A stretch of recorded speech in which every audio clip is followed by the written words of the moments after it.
Hello, my name is Zeke.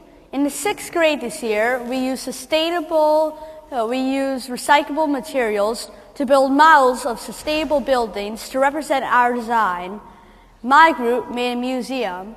The museum has many different ways of dealing with the increase of the population and the decrease of natural resources.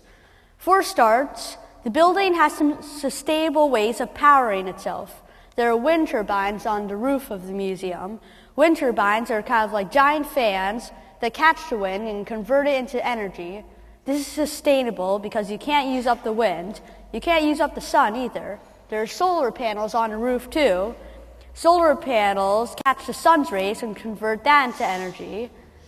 And in addition, the front of the museum is completely made out of glass, so we don't have to spend so much energy lighting the building ourselves. So instead, we can get natural light from outside.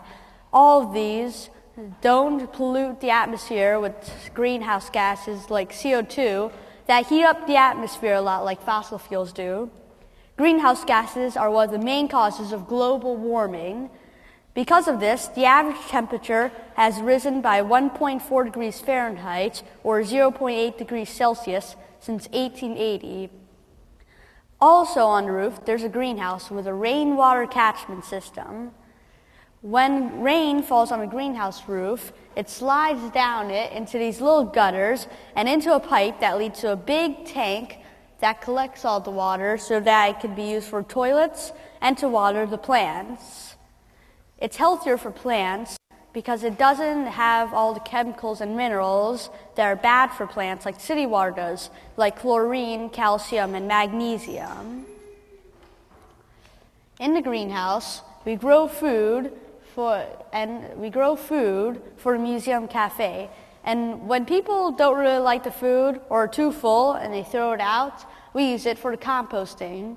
Composting is a process when organic waste is broken down by tiny little organisms and then turned into a fertilizer for plants.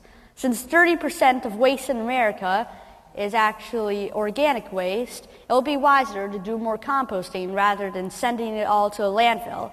Although we won't really be using it this much because our food's really good. There are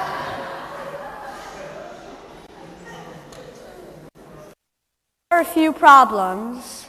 The glass in the front of the museum can make it a cold place during the winter, but the sun can always come in to warm it up. And wind turbines can be dangerous to especially birds.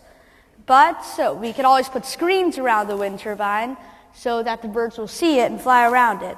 So the pros definitely outweigh the cons. Has sustainable forms of energy like wind turbines and solar panels, a rainwater catchment system which is healthier for plants that we can then eat, and all of these don't use up our natural resources. If all buildings were like this, we wouldn't have to worry about using up all of the things we need. It would almost be a perfect world. Thank you.